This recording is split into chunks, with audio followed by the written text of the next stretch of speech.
वक्त रात के 12 बजे पृथ्वीराज चौहान की समाधि की खुदाई। शेर सिंह राणा का दावा है कि वो अफगानिस्तान में पृथ्वीराज चौहान की असली समाधि पर गया था और समाधि की मिट्टी लेकर वापस आ गया, लेकिन राणा के मुताबिक वहां उसे खासी दिक्कत का सामना करना पड़ा। अभी इस समाधि की जो जान है वो खत्म हो गई है, जो बेसब्री थी वो हमेशा के लिए बंद हो गई, क्योंकि एक बार समाधि खुदने के बाद उसकी जान खत्म हो जाती। 1.5 महीना उसे ढूंढने में ही लग गया, क्योंकि जो जसवंत सिंह जी जो है हमारे, उन्होंने जो जगह बताई थी कंधार में उन्होंने बताया था, और वो कंधार में नहीं थी। जो आचार्य गिरिराज किशोर हैं, मैंने उनका एक स्टेटमेंट पढ़ा था, उसमें गजनी का एरिया दिया हुआ था, तो वो गजनी के एरिया में थी।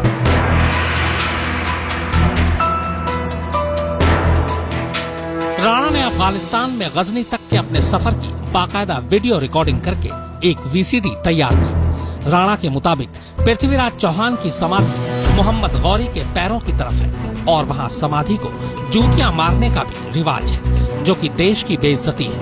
राणा के मुताबिक अपने इस अभियान के दौरान कई बार उसका सामना मौत से भी हुआ। मैं वहां से जिंदा बच के आ गया, लेकिन मैंने वहां पर मौत को जो है लगभग 3-4 बार बहुत ही नजदीक से मैंने महसूस कर लिया। इस तरह की मुसीबतों में मैं वहां पे फंस गया 2-3 बार, कि ऐसा लगा कि आज शायद जिंदा नहीं बचेंगे। लेकिन ये तो ईश्वर की इच्छा है कि जिंदा भी हूं और सफलता से काम भी अपना किया। राणा के मुताबिक अफगानिस्तान से पृथ्वीराज चौहान की मिट्टी लाने में उसे 3 महीने लगे। ये हैरत की बात है कि एक आरोपी जिसे देश भर की पुलिस ढूंढ रही हो, वो सरहद पार पराये मुल्क में अपने अभियान को अंजाम देने जा पहुंचा और किसी को भनक तक नहीं लगी। इस वीडियो के सामने आने के बाद राणा ने एक बार फिर से इशारा दिया कि वो अपनी मर्जी से गिरफ्तार हुआ, अपनी मर्जी से फरार, और फरारी के दिन भी मन माफिक काटे, फिर दोबारा भी वो अपनी मर्जी से ही गिरफ्तार होगा। और हुआ भी वैसा ही। तिहाड़ जेल से भागने के पूरे 2 साल बाद शेर सिंह राणा 2006 में कोलकाता में पकड़ा गया। उसके बाद उसे वापस दिल्ली के उसी तिहाड़ जेल में लाया गया। तब से अब तक यानी पिछले 8 साल से राणा तिहाड़ में ही कैद है। आज तक ब्यूरो।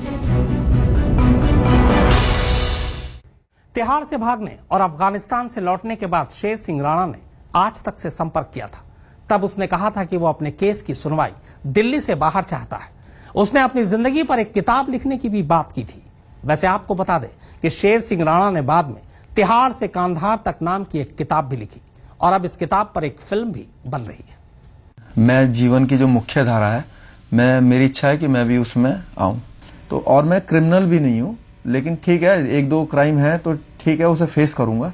लेकिन मेरा मेन यही कहना है कि जैसे सरकार आतंकवादियों को मौका जब दे सकती है, तो मुझ जैसे आदमी को मौका क्यों नहीं मिल सकता। मेरी ये प्रार्थना है कि मेरा जो केस है वो दिल्ली से कहीं और ट्रांसफर कर दिया जाए, कहीं पर भी, जहां पर भी सरकार इच्छुक हो, जुडिशरी इच्छुक हो, दिल्ली से बाहर ऑल ओवर इंडिया में कहीं पर भी ट्रांसफर किया जाए। प्लस मुझे जो है जमानत दी जाए। अगर बात को नहीं मानते हैं तो मेरी मजबूरी होगी कि मुझे जो है कुछ ऐसे काम करने पड़ेंगे जो कि लोगों को अच्छा ना लगे, या फिर आप उसे कह सकते हैं कि वो एंटी लॉ होंगे। उस जेल के अंदर बहुत ज्यादा खतरा है, मुझे मेरे जीवन को बहुत खतरा है।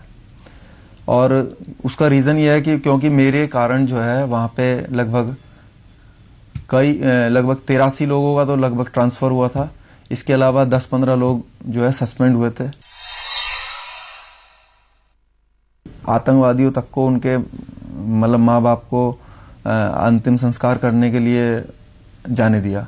लेकिन आप सोच लीजिए, मुझे मेरे परिवार में मेरे पिताजी की डेथ होने के बाद भी मेरे दोनों भाइयों में से किसी को आज तक 2 साल हो गए, आज तक किसी को घर जाने की भी इजाजत नहीं दी। बहुत पैसे वाले क्रिमिनल हैं या उद्योगपति हैं और बहुत सक्षम भी हैं, हर चीज में सक्षम है, लेकिन आज तक तो कोई नहीं मैंने देखा कि वहां से कोई निकल पाया हो। मैं कोई क्राइम करने के लिए नहीं भागा। आज 2 साल मुझे हो गए, एक भी मतलब किसी से मैंने ये कहा हो मुझे पैसे दे दीजिए, किसी भी तरह का कोई क्राइम जो है मैंने नहीं किया। मेरा सिर्फ यही मोटिव था जो कि मैंने बहुत पहले ही बता दिया था कि मैं जो हूं अफगानिस्तान से चौहान साहब की समाधि को लेके आना चाहता हूं।